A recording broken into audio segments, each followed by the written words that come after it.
The most special man in the world will have an aristocrat who will be loved by a man unlike any other. This divine message was received by a writer named Illendorf, and 2 daughters were born to him. His youngest daughter's name is Lorea. She is very beautiful, she has blonde hair and a beautiful body. Illendorf's eldest daughter's name is Julia, and she is also a very beautiful girl. Her older sister Juliana Knox van Eilendorf was so beautiful that she received letters from abroad, the whole empire praising her as a child sent by God. That's why Julia was loved everywhere, so much so that the nice girl was envied by almost no one. But a hidden enemy lurked among her entourage, found among the people close to her. There is shouting and accusations in the sister's house. Julia doesn't understand how her younger sister Lorea could do such a cruel thing to her, since Victor was her fiancé. Younger sister Lorea with a smirk on her face replies that older sister Julia should better watch out for her lover and fiancé, to which Julia tries to object, but the younger sister stands her ground. Lorea says that her sister Julia couldn't satisfy him and that's why her fiancé came to her, asking if it was her fault, while showing a hickey on her neck. Incredibly angry at this insolence, Julia is just furious, and Lorea doesn't even feel any guilt. Then Julia tries to hit her sister, but then her fiancé Victor bursts into the room and tells her to stop. Walking into the room, he stands behind his younger sister, and gently hugging her shoulders, he tells Julia that he doesn't believe the words of others, because first she forced the family to disown her sister, and now she wants to hit her. Julia tries to explain something to her fiancé Victor, but he doesn't want to hear anything and tells Julia to stop talking, while hugging Lorea. Still hugging her sister's fiancé, Lorea says she'll tell Victor everything, to which Victor replies in the affirmative, ready to hear her out. Julia doesn't understand what her little sister is doing. She tells her to tell the truth, while trying to get a hold of her. But Victor cuts her off and tells Julia that if she comes on to him, he won't be able to hold back. Julia is shocked by Victor's words. He takes Lorea away, who pretends to cry, but it's only a chirp, because as he leaves, Lorea turns around and shows her sister her smirk. Julia begins to gasp for breath. Because she couldn't breathe, she panicked and began to reach for the table where the picture of her family hangs. A few months later, Lorea and Victor marry. Once the youngest of the sisters is pregnant with his child, they walk around in their wedding clothes and show off to the public. The disgruntled crowd is talking amongst themselves about how unjust God is and how Illendorf's second daughter is a shameless woman. They all feel sorry for her older sister. Julia is just in shock at the way she was treated. She does not understand how she could do this to her. She says she will never forgive her sister. At this point, Juliana is called from behind by her father, looking rather discouraged and sad. The father takes her hand and lets her be angry at him for letting it happen. He had nothing to say for himself as a father. Illendorf, holding Julia's hand, falls to his knees weeping. He asks his daughter's forgiveness for his second daughter. Julia, telling her father that she is fine and her father may not apologize, she tells him to get up off his knees while holding out her hand to him. In the Illendorf house there's another scandal. Lorea is yelling at her father for leaving the entire inheritance to just one sister. She thinks that Julia and her father planned this from the beginning, at which point Julia enters the conflict, asking how her sister can talk to their father like that. Illendorf says that he made this decision a long time ago. He says that from this day forward, Lorea will never set foot in his house again, to which she says that everything is on Julia's side as always. She turns her back on her sister and father, and says she's going to watch her father and sister live here alone. Julia yells at Lorea's back to stop, and after telling Lorea to stop, she does stop as Julia ordered. She turns to Julia and says that since they're strangers now, maybe they should drop the formalities. And since Julia reminded her of something, she'll say one last thing: she and the Baron will be over soon, so let them rejoice and be happy while they have the chance. The older daughter tries to say something to the younger daughter, but she can't believe what's happening. The father puts his hand on her shoulder, calling her by name. Juliana says she shouldn't do that to her parent, but her father says that if she's worried about him, she shouldn't be, because he's fine. Julia says she can't just walk away, and that's why Julia's gonna talk to her about it. Illendorf tells his daughter that everything is fine, but she just tells her father not to worry because nothing is going to happen. She walks out the door. On a dark night, the chariot with Julia is driving somewhere. She thinks about what's going on, wondering when it all started and when Lorea started hating her so much. She thinks about what would have happened if when the divine message came she had cared more about Lorea. Would it have changed anything? Thinking about all this, Julia notices an earring with a red stone on the floor of the chariot. Not realizing whose earring it is, she bends down to pick it up. At this moment with the chariot something happens. The charioteer shouts something about the wheel, and the horse behaves extremely not calmly. To the sound of rain and thunder, the chariot falls down a huge cliff, with very strong lightning bolts behind it. In the chariot that fell to the ground, Julia asks why this happened and whether she was destined to die this way. She did nothing wrong, because there are those who have made many mistakes and she cannot die like that. Seeing a beautiful flower under the terrible screams of pain, Julia reaches for it. The eldest of the sisters appeals to God, saying that if there is one, let him take vengeance on them, and in the end, on her last breath, muttering something about her father. She was lying right next to the flower, and it responds positively. The beautiful flower turns into a young man who says she did nothing wrong. Calling her by her full name, a young man with white hair tells her that he will give Ameno Juliana a unique opportunity. Further we learn why Loriaten van Illendorf so disliked her sister, because her father always cared more about the second more, because the people of the empire considered her a saint. Her sister's fake smile in particular made her angry, so 6-year-old Loria decided to take off her sister's mask. But after 8 years, no matter how hard Loria tried, her older sister's mask still wouldn't crack, so she finally decided to try the last option. The Illendorf house was not quiet as usual, Julia shouting to her sister that what she was doing was dangerous. Lori had a sword in her hand. The youngest asked Julia if she was not comfortable. She suggested that she take off her sister's mask at the end. Juliana didn't understand what her younger sister was even talking about, but Lori was unbowed in her decision. She approached her sister with her sword and ordered her not to pretend to be. The older woman tells Loria to come to her senses, but she says with a crazy smile that it will all be over soon and swings her sword over Julia's head. Julia is sweating. She doesn't understand what's going on, but the mysterious stranger standing next to her asks if she's having a nightmare. Julia jumps up from the ground not realizing what is happening and asks the stranger who he is. But he just replies that he is here to help and Julia should not worry. Julia doesn't understand what he's talking about, but looking closely she sees that she is in outer space and begins to wonder if she's dead and what's going on. The guy introduces himself as Anan, and tells Julian that they should skip the formalities. She looks at him in surprise and notices that he is so white, but Anan merely asks Juliana what she wants. Anan offers to reincarnate her, or maybe bring her back to any year of her life, or rebirth her as a completely different person. A surprised Juliana asks Anan if it is possible, to which he replies positively, because it is possible. After conjuring the very same flower, Anan tells Julia to say anything and he will turn her every wish into reality. She remembered who Anan is. He is like a god, but he is another being that is not much different from him. According to her memories, Anan has a cold heart, unlike the common god everyone knows about. But sometimes this godlike being can be even more merciful than God himself, and kinder than all men. She calls him the devil, to which Anan says that's what they call him. That's what some people say about him, but he wishes she'd call him Anan. He touches her chin and tells her she can wish for anything. He asks her to tell him what she wants. Anan says he'll do anything, and even if it's revenge he'll listen to her, and do anything.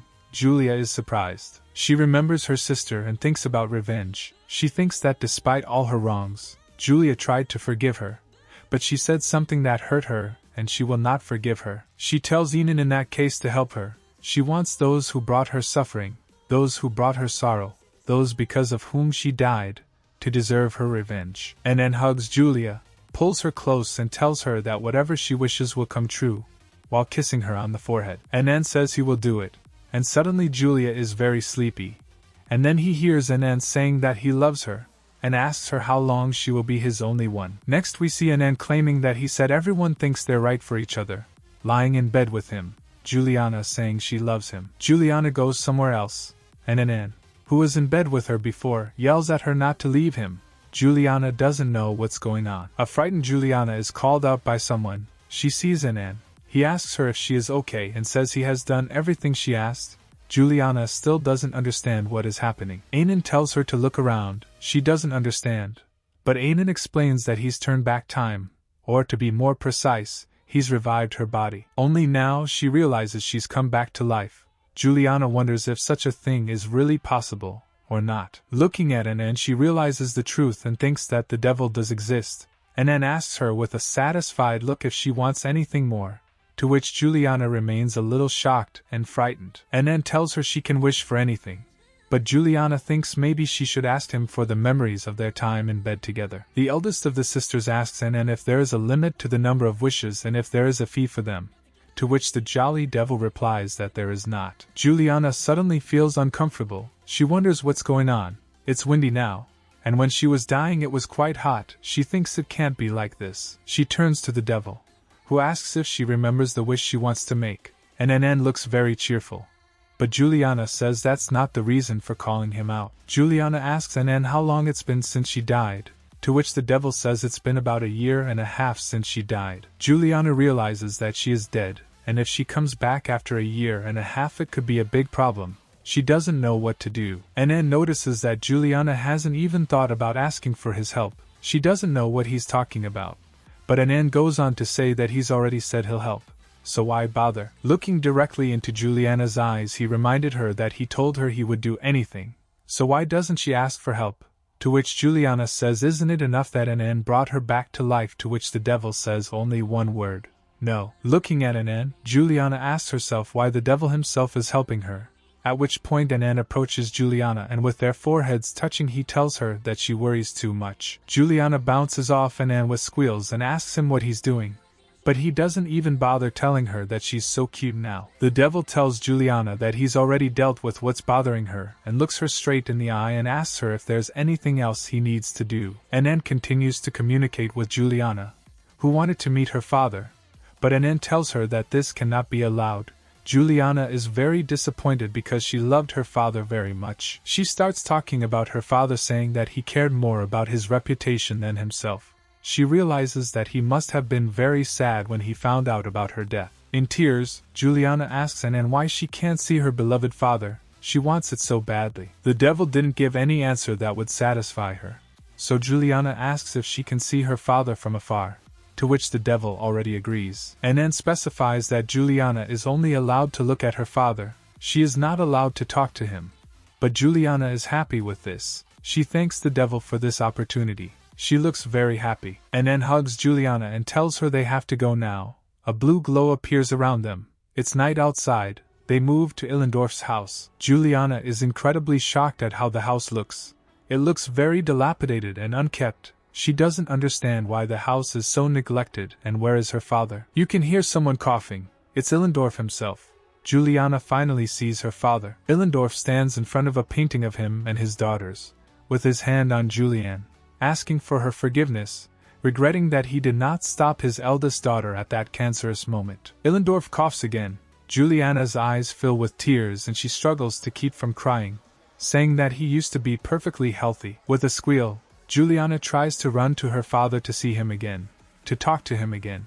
But Anan grabs her arm and reminds her not to do that. The devil tells her that he understands her condition at the moment, but that they should not see each other right now, and if Juliana is concerned about his health, he will take care of it himself. A sobbing Juliana asks that Anan promise her that he will take care of his condition, to which Anan says he promises without hesitation. Juliana stops crying and Anan asks her if she feels better now. Juliana says she does feel better, but she still has one unanswered question. Anan asks what Juliana wants to ask him, but she asks why the devil himself is helping her, why she deserves to be treated this way. Anan asks her why she thinks he's helping her. Not understanding, Juliana thinks Anan just wants her soul. Touching Juliana's head, Anan says that he will leave the task to the girl. She doesn't understand the task.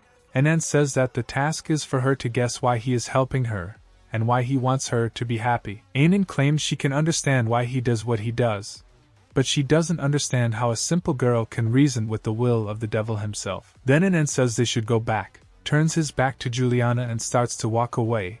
The girl doesn't understand, but notices that he's avoiding the question on purpose. It was obvious to Juliana that Anan was hiding something. He is the devil after all. It was a very tense moment for her. Juliana decides that she needs to make sure of something. She calls Anan by name, but then she notices that loud laughter can be heard from her father's house. Juliana doesn't understand and is very surprised. Looking towards her father's house, Juliana is incredibly shocked because she didn't expect to see her sister Lorea there. Lorea is talking to some man. She asks him if he's telling the truth, to which the man says he gives someone no more than 5 days.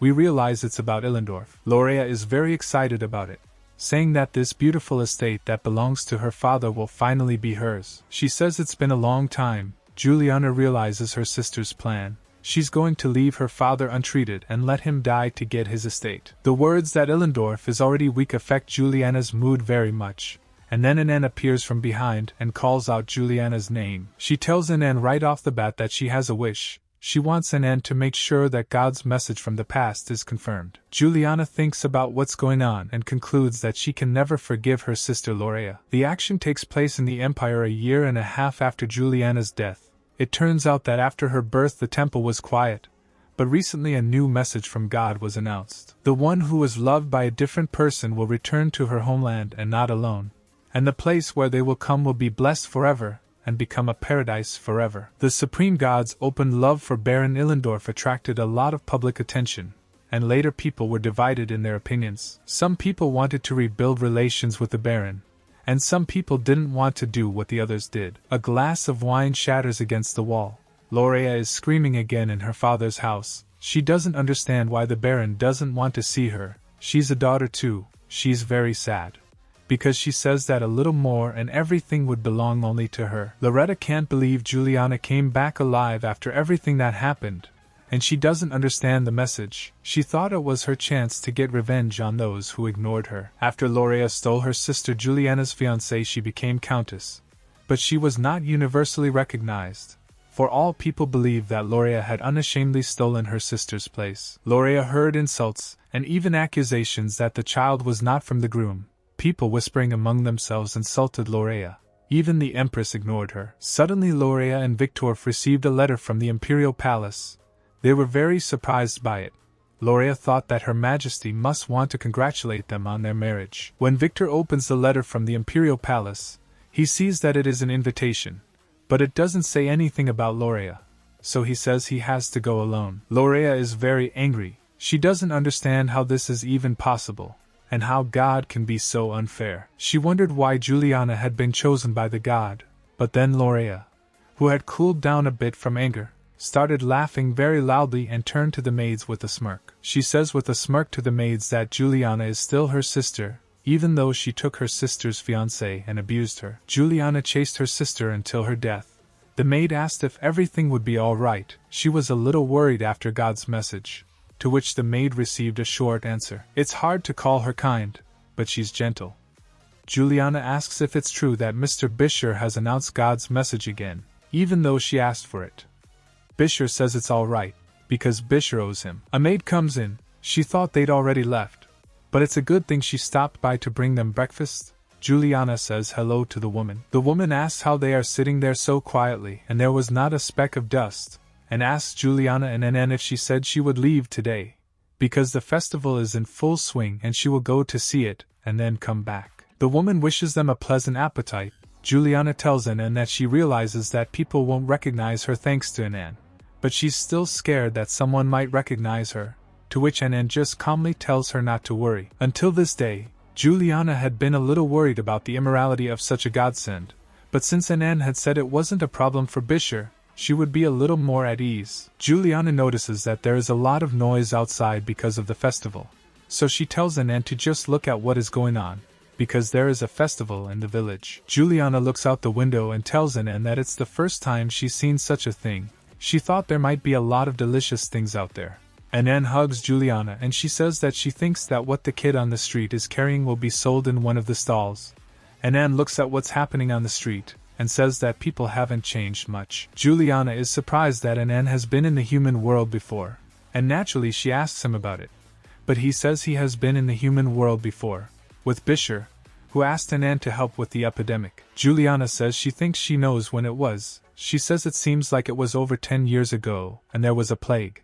Anne says everything Juliana said is completely true. Anan, kissing Juliana's hand, says that if it wasn't for Bisher then, 10 years ago there would have been no one to stop the pandemic, and without his help people would have died out back then. Even though there were many casualties then, the important thing is that the epidemic was eventually stopped and did not recur.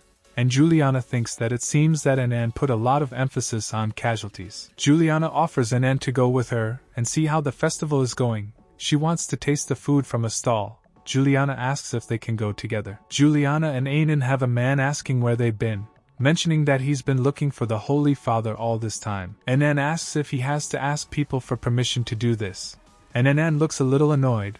The man says he's with his own, and what happens if something bad happens?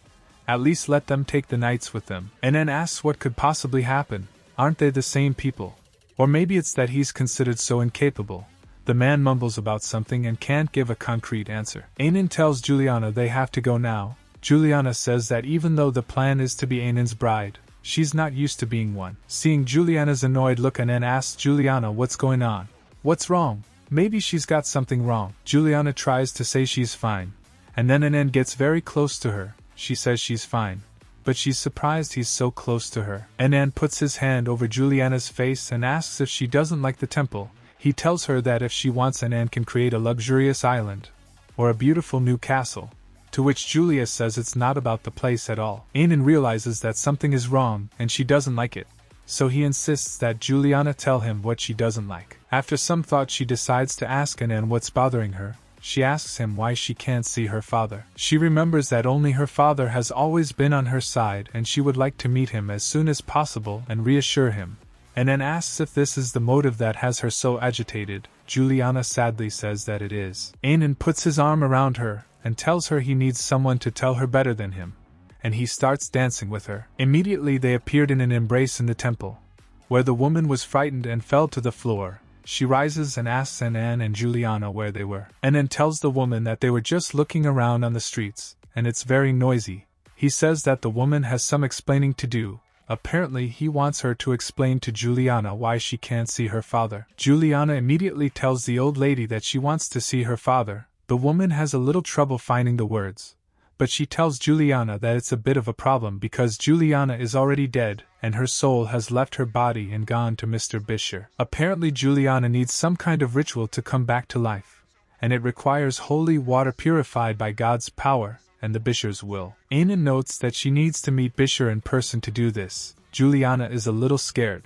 but Anan says it's okay because he's there for her. The old woman says Sir Anan is Bisher's brother. Juliana wonders what will happen if Bisher refuses or if they can't meet him at all. Anan gets very close to Juliana again and tells her that she's thinking too much. He reminds her that he said he would arrange for her to meet her father, but he asks her if she thinks he'll do it for nothing. Juliana is sad again and tells Anan that she can't pay him for this kind of favor, to which Anan says he doesn't believe her because she's standing in front of him now. Anan again says that he will let her meet Bisher and then her father Baron Illendorf, and will help her get revenge in any way he can. And in return, he asks that Juliana just give herself to him.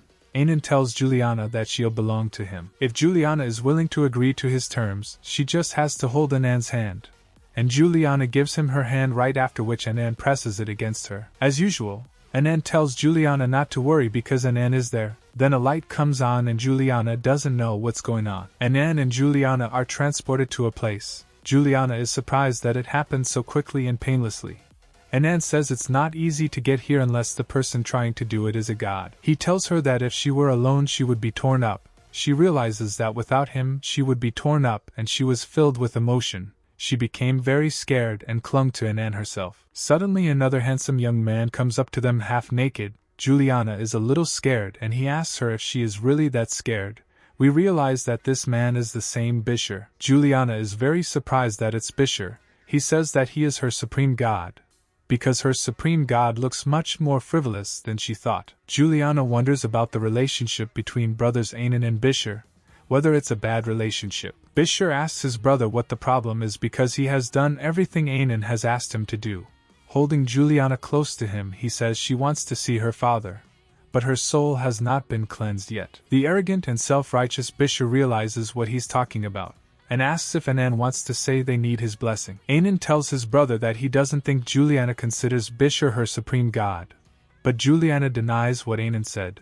But he just silences her and agrees with what he said. Bisher laughs at everything that's happening right in front of him and asks when did Anan and Juliana get so close. Anan says that his brother should just shut up and bless them, because time is short, and he looks a little nervous. Bisher still says he's got it all figured out, so they need a blessing. Riley saying he thought his brother was going to introduce him to his fiancée. Bisher approaches Juliana and greets her. Then someone's finger touches Bisher's chest, and we realize it's Anand's finger, telling Bisher not to get so close. Bisher tells his brother that he's very narrow-minded, saying he's already helped Anan. To which he says, "No kidding, you can't touch or go near Julian Bisher." Bisher says he's helped Anan here and there, and Anan doesn't take long to ask and what his brother wants from him. Juliana looks at them in amazement, and wonders if they are gods. But they swear like ordinary village children, and then tells his brother to bless her quickly and disappears. Juliana starts laughing at what she sees, to which Bisher tells her that she is really beautiful. He puts his hand on her head and says that she is his masterpiece, because he has never worked on anyone as hard as he has on Juliana. Still with his hand on Juliana's head, he says her name in full, and Juliana notices that she feels empty. But Bisher says he blesses her. Juliana sees the golden waves and feels the warmth. Bisher then asks Juliana if Anand said that despite her request he would listen to her, to which Juliana replies in the affirmative. Bisher says the same thing applies to him, because Bisher says he and Anand will always be on Juliana's side, to which Anand says it's too late to say that. Bisher doesn't understand why it's late because he's watching his behavior, and Juliana doesn't understand what's going on because she feels like it's déjà vu. Anan tells Juliana that it's time for them to leave, asking if she didn't want to see her father sooner. Leaving, Juliana asks Anan what Bisher was talking about, to which he says to just let it go. Bisher tries to say something, but Anand stands his ground. But Bisher says that if Juliana and Anand need anything, they should let him know. Then a glow appears around Juliana and Anan, and after they disappear, the supreme god Bisher asks for forgiveness from someone. Anand and Juliana appeared in the temple, the same yellow glow around them. All the people in the temple are looking at them with their mouths open. They are very much surprised by what they saw. Juliana doesn't quite understand what's going on. She asks herself a question in her head. Why are they looking at them like that? Thinking that maybe everyone was waiting for them. Among all the people there is that wishful woman. She asks Anand and Juliana if they have met Sir Bisher. Anand says that he and Juliana have received a blessing from Bisher, and now they can begin the ritual. The woman is surprised at this suggestion. She says that Miss Juliana needs a rest. To which Juliana replies sharply that she is fine and feels fine, so let the woman begin the ritual. Juliana wants to see her father as soon as possible.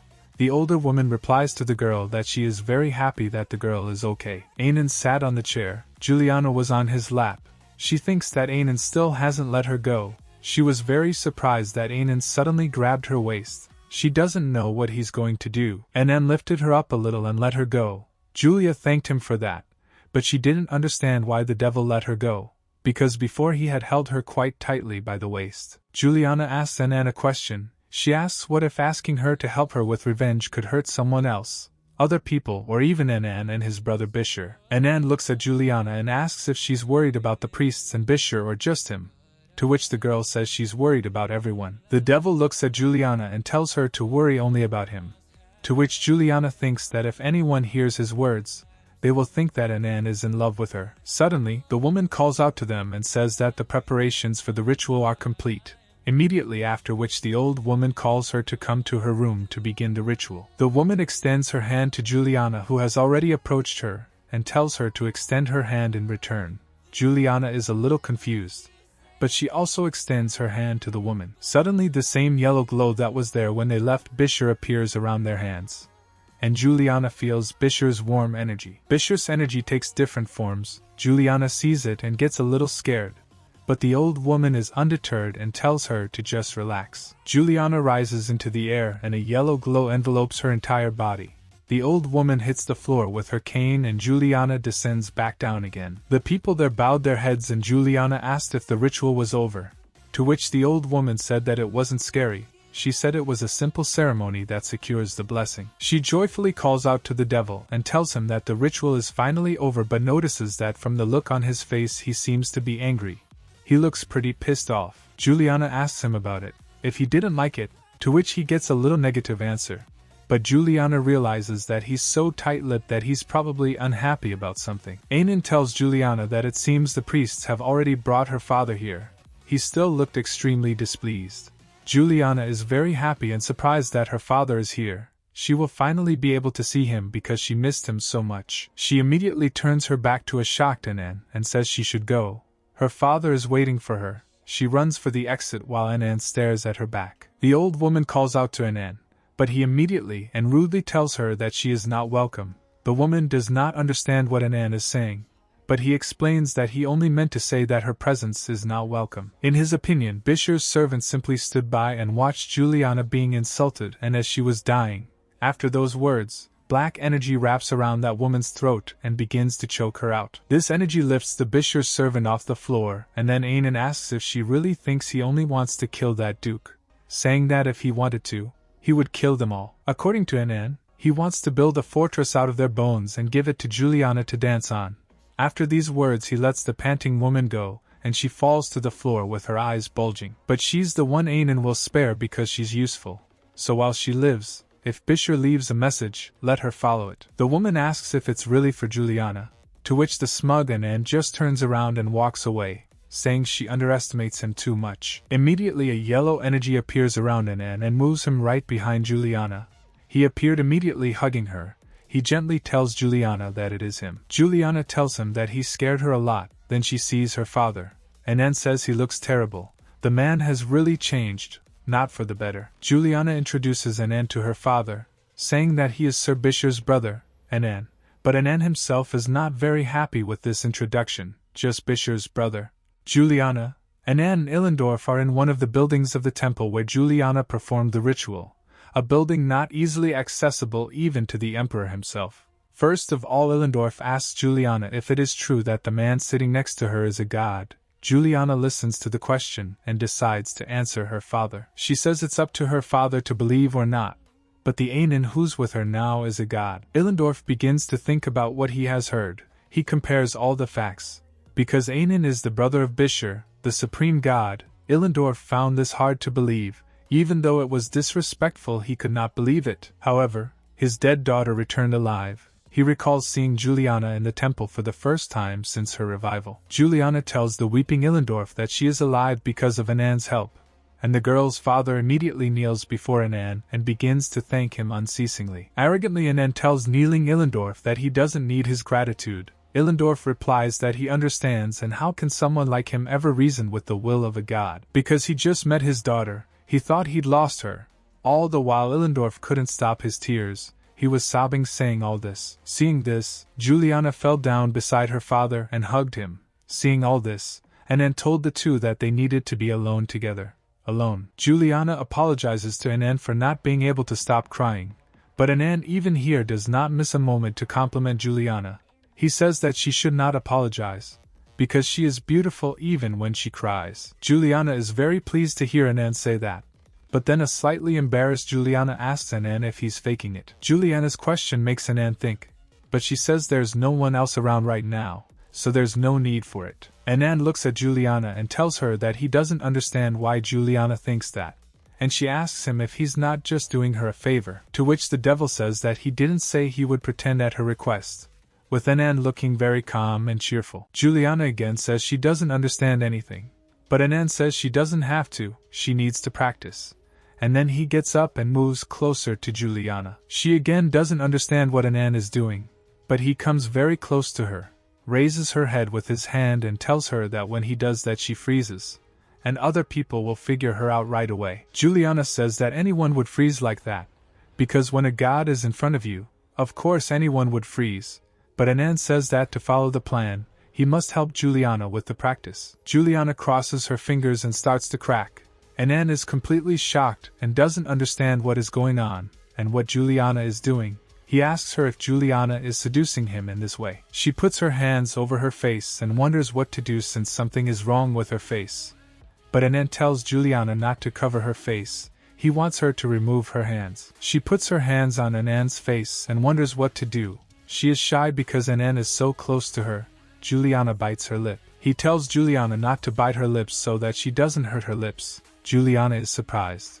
Who cares if she hurts her lips or not? Anyway, Juliana thought that because of her cruel sister, she'd never be able to go out again. Lorea was very badly behaved while Juliana was away. She fought with her father, yelling at him why it was so hard for him to not only give her property, but even meet her. According to her, Juliana died anyway.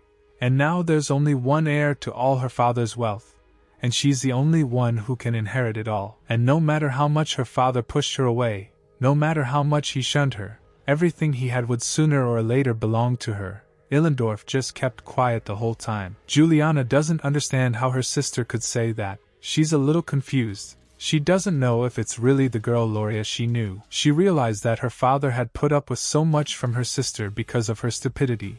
Juliana was ashamed. She couldn't even look her father in the eye. Looking at her father, she realized that he had lost a lot of weight.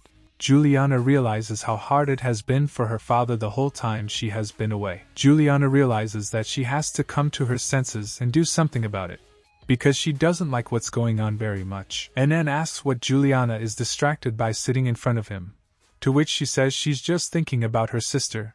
And Anne asks if she's the girl who insulted the Baron. Anan gets very personal with Juliana again, and she says he's right. She's worried about the rumors her sister's been spreading while she's away. Anne kisses Juliana on the forehead and asks her how she can act like he doesn't even exist. Juliana is very surprised by this behavior on Anan's part. But when he looks at her beautiful hair, he tells her they're gonna be married, so she has to be ready. Anan looks delighted. Sitting in bed and hugging her pillow, Juliana thought about what Anan had said. If they were going to be married, she realized that only Anan knew the answer to that question. But when he calls her by name, in a voice warm as petals on a spring breeze, she thinks she's in the middle of a garden full of color. When he calls her softly in that voice, she thinks he really likes her. But she doesn't think he does. Juliana looks rather worried. She wonders if Anan is just trying to seduce her in this way, while imagining the biblical picture of a snake biting into an apple. She can't understand what's going on. She can't even ask her father. Juliana turns in bed, thinking that someone would give her advice on what to do. Suddenly Juliana hears a strange sound that disturbs her. She jumps up on the bed and looks around, making sure that there is no one in the room. But she saw only a flower. Juliana got out of bed and slowly approached the flower. But she had thought there were no flowers in the room before. Was it Sir Enan? She takes this flower from the vase and holds it to her chest, asking the flower if it's Anan.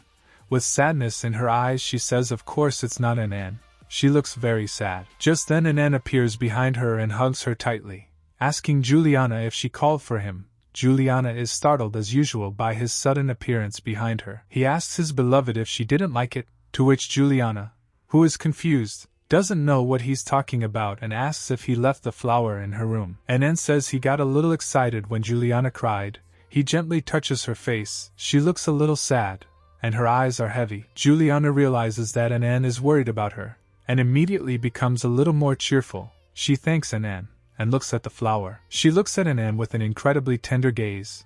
Holding his flower in her hands, she says his name as if trying to tell him something.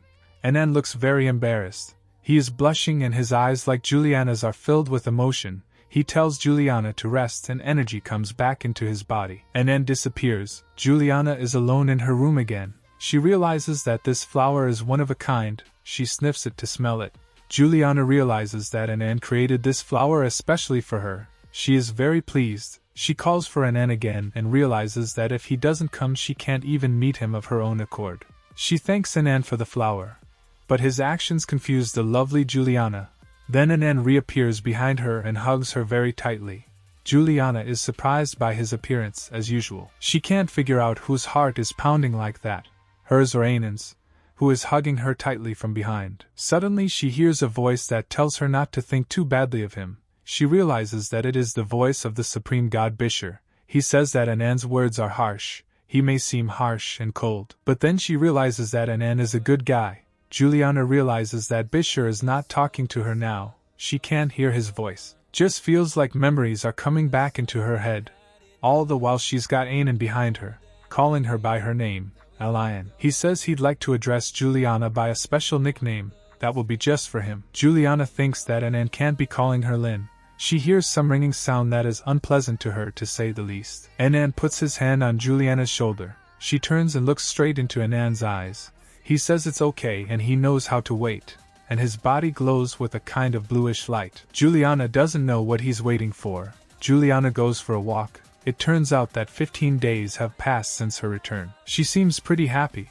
So when the whole month is over, she'll be able to show up in front of everyone. Thanks to Sir Bisher, she and Enon receive help from the temple, and in the temple, its attendants respectfully greet Juliana and ask if she is comfortable in her new clothes. Juliana also greets the temple attendants in return, which makes her a little uncomfortable at times. The attendants say that Anan is waiting for her in the main temple. She thanks them for the information, and thinks they realize that Juliana is coming to him. When she enters the main temple, she apologizes to Enon and asks how long he has been waiting for her. But he turns to her and looks at her in love. Anan says that Juliana looks good in her new clothes. The girl blushes a little and thanks Anan for the compliment, and says that Anan looks good in his new clothes too. Anan does look majestic in his new clothes, as if he were an emperor, and Juliana, blushing again, says that the new clothes suit him very well. Although Juliana notices that his ordinary clothes are also very beautiful, she asks him if he is okay, because he appears as a human being and not as a god, which he is. It turns out Anan actually wanted to ask Juliana a question. She's a little surprised by this, but Anan asks if she's ready to hear his question. He says as soon as they see Juliana they'll try to tear her apart. He's already aware of that. But Juliana thinks Anan cares about her instead of worrying, though he doesn't show it. Juliana decides to answer his question and says she's fine. And even if she isn't, she must be fine, or pretend she is. Anan agrees with what Juliana said, but she remembers something else important. She grabs his hand and whispers in his ear that he is the new priest who was chosen by Bisher. She says he is a special man chosen by the supreme god, and then asks Juliana if he is being used as bait as a human. Juliana is confused. She freaks out and screams that it's impossible, to which Anan says she's caught again, which he says is why he laughed, asking her not to get mad. Juliana sits down on the steps and thinks about how they will react. She has no idea. She says she will just make a loud speech and if it doesn't work she will run to Anan. Anan supports Juliana and tells her to do just that.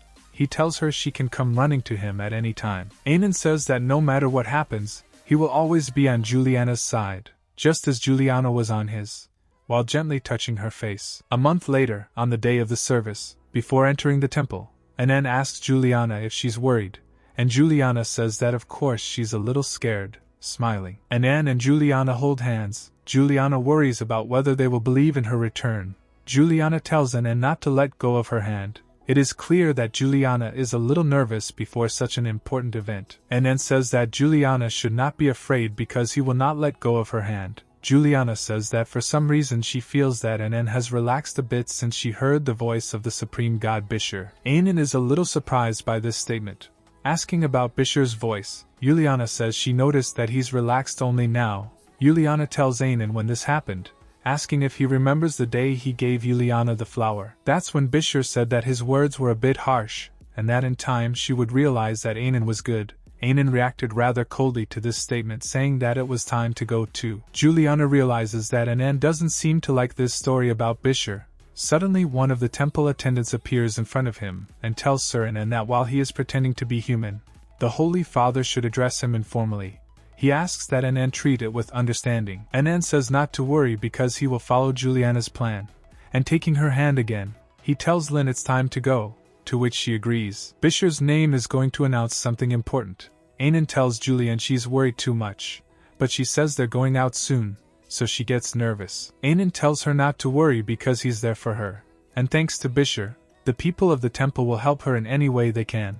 When suddenly the girl on the outside says it's true. She says that under Bisher's orders, they will risk their lives and do whatever it takes for Juliana, and she has nothing to worry about because everyone in the temple will support her. Juliana thanks the girl for her support, and then they decide to open the door and enter the temple. Before entering, Anan tells Juliana that she has nothing to worry about because he's there for her anyway. She says she trusts him. There are a great many people gathered in the temple, including a great many important people, all the way up to the Emperor and Empress, and even Loria and her husband. All the people are very surprised to see Juliana. Her sister looks disturbed and the Empress asks the Holy Father what's going on. The priestess says that as she announced earlier, Juliana received the blessing of the upper god. He spared Juliana and brought her back to our world, the world of the living. She says that as servants of Mr. Bisher they have protected her, and from now on they will protect, defend and support her according to the will of God. The Emperor states that as far as he knows the temple does not take sides, but to support anyone is not in keeping with their neutral stance. to which he gets the answer that this applies to humans. The priestess again says that they are only following the will of Mr. Bisher, whom they follow and trust, to which she again receives a question, because now it appears that Mr. Bisher ordered to protect the daughter of Baron Illendorf. Putting her hand on the holy book, she says that Bisher said not just protect, they are those who follow the will of Lord Bisher, so all the temples in the empire will follow his order, and since Bisher said protect they will follow his order at the risk of their lives. The emperor wonders why everything is like this, to which he receives the answer that they have nothing to hide and the supreme god has sent them a saint who will become their follower. Lorea, who is in the hall with her husband Victorf, looks rather surprised, annoyed and even displeased with her sister's return. Juliana looks at them and realizes that no matter how much they think Lorea and Victorf were the only ones who could have killed her, she's just an ordinary person, so she can't hide everything, and Juliana won't shed a tear in front of her sister until it's proven to her. The monologue of the priestess continues. She states that she speaks to everyone on the orders of Mr. Bisher, and Anne, chosen by the supreme god, will inherit his position as Holy Father, and Juliana will be declared a saint. People in the audience are shocked. They talk among themselves whether it is real to declare her a saint. Someone asks if she is not dead, to which he gets the answer what he listened to because Mr. Bisher brought her back to life. The priest calls Anne back to his room, still holding Juliana's hand, and tells her that it's time for them to go, to which a pleased Juliana of course agrees. Anne tells Juliana if she has seen that her sister can't even look at her. Juliana directs her gaze to her sister, and says she has noticed it. Anne introduces himself to the people and says he will be the next Holy Father by the will of the Supreme God. He says he was once blessed by Mr. Bisher. He made him their guide, said he would guide everyone to the right path. Juliana notices that everyone is silent, and happens upon him, noticing that he is peerless. After he's finished talking, the Empress starts yelling that there's no way a Bisher would sanctify him. She looks very annoyed. There is a glow around Anne, a glow around his head, and people are saying that Bisher sanctified him because of the Empress' words. A slightly annoyed Anne says that the Supreme God has summoned him, and that's the end of his monologue. He's said everything. An even stronger glow appears around him and Juliana, and after wishing everyone a good time they disappear. They move to Bisher. He asks how they are, because it seems that this time he did not miss the moment. Juliana thanks Mr. Bisher for his help. Anan tells Bisher that he feels it's disgusting to be his slave, and to stay away from him. Bisher doesn't understand why he's forbidden to approach Anan when all he wants to do is hug him once. So Anan takes him by the hair and tells his brother to get lost. Juliana realizes that the more she looks at them, the more it all seems familiar, and she can't understand why it's like this. Anan asks his brother why he called them. He starts by saying he almost went bald, and then he says it would have taken a second for Anan to start fighting with the Empress. Anan says that the woman should actually be grateful that he didn't kill her. Juliana is a little shocked by Anan's remarks, like he could have killed the Empress. Juliana is invited to join the brothers' dialogue. She agrees but thinks she must have caused the gods a lot of trouble. In the house, Lori is always heard shouting, obviously all because she is not happy with the return of her sister. As usual, glasses of wine flying around the house. She does not understand how she can be calm, and why she and not Lori. Why does everything go to her? If she'd known a man like that would come along, things would have been different. Lorea has new thoughts. She begins to think that Juliana pretended to give in to Lorea Victorf on purpose. She knew that this man would show up and she would come back to life. Lori thinks she needs to find out all about Anan, because she thinks he's the only way he can rise above her. But she's worried about the way she smiled, because it's the first time Lorea's seen her like that. If Mr. Bisher told her everything, because she got rid of all possible evidence. But she's uneasy. Also, the Empress has summoned Victorf. Lorea thinks she needs to see to it that there's no trouble. After the scandalous statement, the temple was busy with its own affairs. The Holy Father reduced his activity, giving way to Anan, who would be his successor, and restoring the image of Juliana, who was isolated from society, was just one of the problems. The priest tells Anan that he should go to the party anyway, because people have been interacting with each other since ancient times, and it's been very beneficial. The priestess realizes that Anan doesn't listen to anyone except Juliana, and being active in the community has its advantages. Juliana feels that there is an awkward atmosphere. The priestess says it's Countess Tenet. Juliana doesn't understand what Lorea has to do with it. She asks what's wrong with her, but the priestess says that it seems that because she took the place of the elder sister, she was not recognized by the vassals and the empress. When the royal ball takes place, the countess is hanging around the empress. But it doesn't bear fruit. The empress's attitude doesn't change, and there are rumors that she's about to get a divorce. Juliana realizes that all this means that her sister is a prize. She asks Anne if they can attend the ball or party, to which she gets the expected answer that everything will be as she wishes. The priest says that for a start it is assumed that the empress does not like the current countess, and that Miss Juliana will inherit the baron's vast fortune, however it may sound. But after Mr. Bisher's message, she will become a very valuable figure. Juliana notices that the empress never thought of her before, which is very funny in her opinion. She thinks that she couldn't help but hate Loria, who is of no use to her. Anan says that this woman is very evil inside, because she is so greedy that she is no better than the countess herself. Anan guesses why the empress wants Juliana. He realizes that she must want Juliana because she was blessed and brought back to life, and this woman must want the same thing. She wants to tie Juliana to the imperial family without knowing the truth, which is a relief to Enan because if people were that simple, he would kill them all. Juliana realizes that, as expected, Anan hates people. She thinks that if she makes a mistake, he will hate her too. Suddenly Juliana says that she loves only him, and why should he worry about others? The priest is confused by this statement, and Anan asks Juliana what is wrong. Juliana doesn't know if it was his voice or if she heard it. She thinks something is happening to her because she is hearing strange things. She said that Anan and the priest can keep talking and she wants to leave for a while. And before she's finished, Anan comes up to her and says he'll go with Juliana. She says she just needs some rest. But Anan is adamant that he has no reason to stay here without her. He says he's already sent the Holy Father away. And now that they're alone, Juliana can tell what she's hearing. Juliana looks at Anan and blushes a little, and says that she doesn't hear anything like that, and there's no need to talk about it. She thinks about what she heard and tells herself that she will never say what she heard, as he confessed his love to her, and then we realize why Juliana said those words. Anan happily hugs Juliana and says that he thought it was about him, but Juliana is a little confused and says it's not, although she's obviously lying about it. Juliana's mind has dissonance again. She tells Anan that he can love them as much as she loves them. Then she talks to Bisher and tells him that he doesn't understand either, because these things are not worth it. Then she tells Anan that this value is not determined by anyone. She tells these two to stop. Putting her hand to her forehead, she realizes it's Anan and Bisher, but can't figure out what kind of girl is arguing with Anan. In her head there is a dialogue between the brothers, in which Anan says that this will not work and he'd rather do everything himself.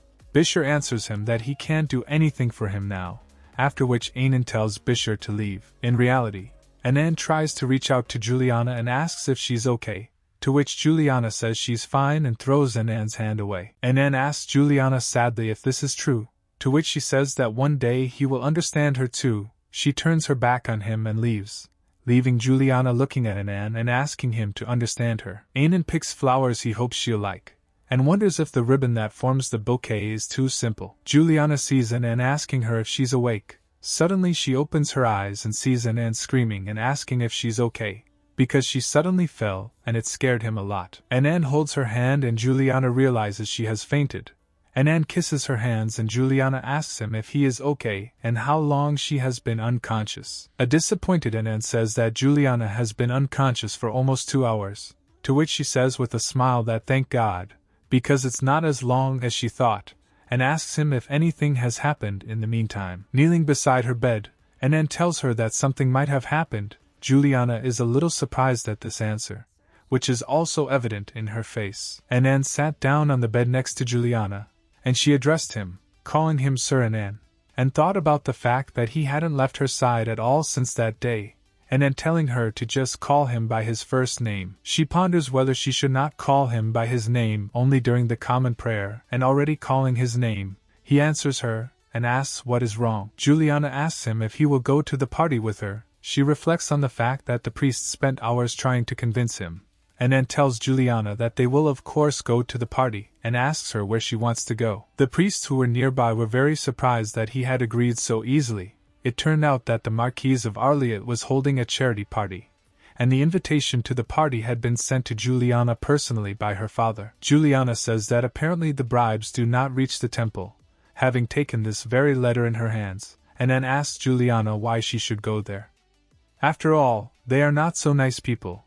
But she says that she got a hint from the Holy Father and wants to check it personally. Anan smilingly opens the letter and says that apparently the temple has planted a couple of spies in the imperial family, also mentioning that the Marquis' son was helping the Countess. Also asking the girl if she thinks there will be evidence. Juliana says that she heard that a man with the Countess and her husband left their territory in a carriage that day. It turns out they went to the Baron's house together, but when they came back they were apart, and after that she died in that unfortunate accident, and the culprit was never caught. Anan says that all she has to do is want to, and tell him what she wants, and then he'll get any proof and confession he can to make sure everyone knows the truth. Juliana thinks that if she uses his power, everything will be solved easily.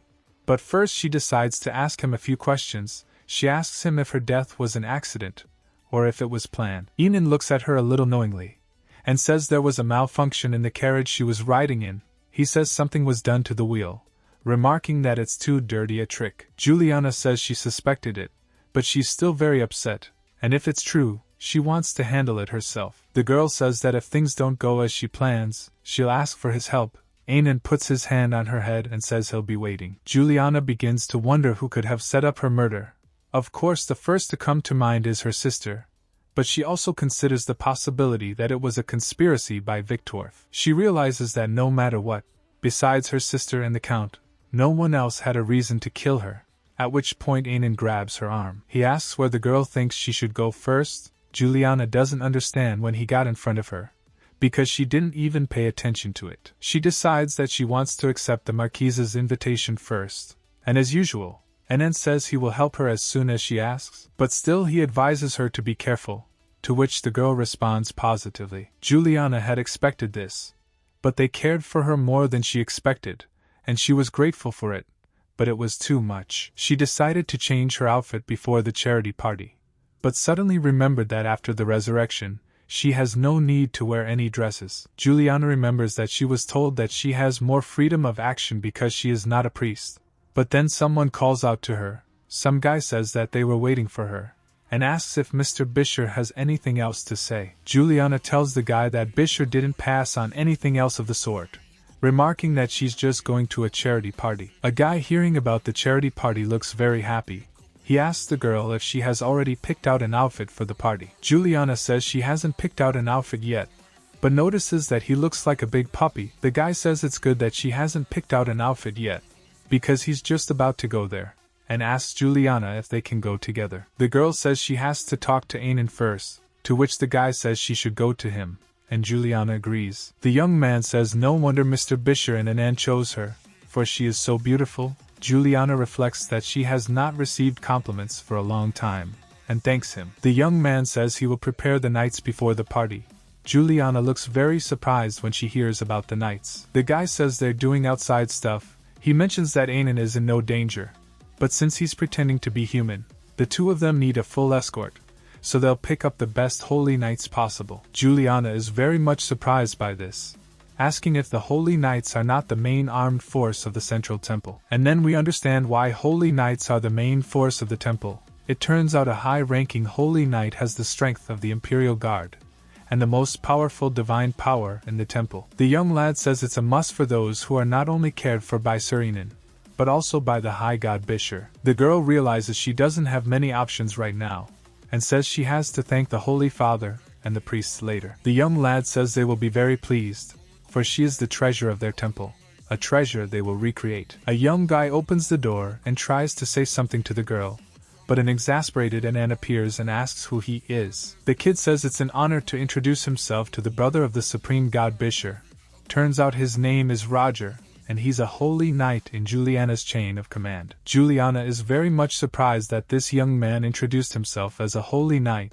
This surprise is noticed by Roger himself, and he asks the girl if she is surprised. Juliana says she didn't even realize he was a holy knight, and Anan looks very puzzled, and says he sees they've grown quite close. Juliana and Roger, surprised by Anan's words, the knight says that if his behavior was unacceptable then he will give Anan his life, and he can have it back. Anan tells Roger to forget about death, because what will he gain from the death of someone like him? In his opinion, the personal knights of Juliana are much more important. Juliana is very surprised that she has personal knights. She asks if that means that they are under her command, to which Roger replies that of course they are, because their power is equal to her power. Juliana says that she suddenly has personal knights and asks should she be happy. She thinks that having personal knights is quite burdensome. Anan says he can create a guard of knights for Juliana too, to which a very happy Roger says that of course he can. But he asks him who told him he needed someone else's validation in the first place. Roger says that of course Juliana already knows that, to which the girl says that of course she believes it. Anan thinks about it. He says that he doesn't like this guy at all. The three of them have already gotten to the place where Juliana is supposed to get her outfit. She walks into the room, greets everyone and says she's going to a party so she needs to pick out some clothes. The tailor says that her outfit is ready, and now she is preparing her brooch for the costume. Juliana is very much surprised that they did it so quickly. The dressmaker hands her a beautiful brooch, with a large purple stone in the middle, and tells her that Juliana would have gone to the party anyway, so they started making her dress ahead of time. Roger admires the brooch and says that it is as beautiful as Julian's eyes, but Anan tells him that he is blind because her eyes are so much more beautiful.